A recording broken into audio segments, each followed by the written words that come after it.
there. What is recorded as history, we take it as factual. Like Napoleon Bonaparte once said, "What is history? After all, it's an accepted fable." Like what is the history they in America they teach you, or the you know the British countries they teach you. It's all the American British glory. But if you go to the other side, to the other hemisphere, and if you go to Russia, and if you go to the Russian Slavic countries, and in Russia, you have a total different record of history, even as recent as the Second World War. The Allied forces at the time, they had 12 countries. Now today we have, I think, 32 countries. It's like a gang, basically. All these countries, if one country is attacked, everybody wants to go. Ukraine is dead. That's the whole idea. Desperate to join the NATO, and all that is there.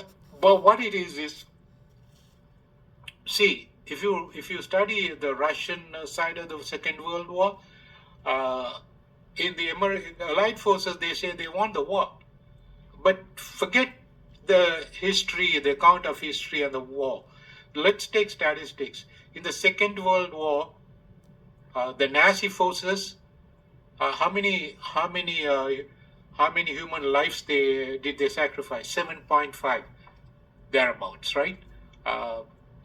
And American, British, Allied forces, how many human lives did they sacrifice to win the war? They say it's about little over 2 million, 2.5, 2.7.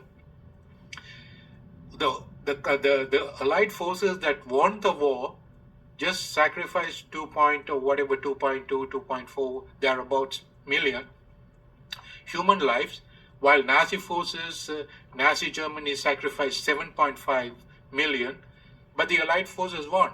But the Russians fought from the other side against the Nazis. How many human lives, soldiers and humans, did they lose? It's little over 25 million. Now you decide who really fought this, who really engaged in this war, and who contributed to the victory. But then, the history we study in schools, and any British countries, there had been about 85 countries under Britain, colonial times, 84, 85.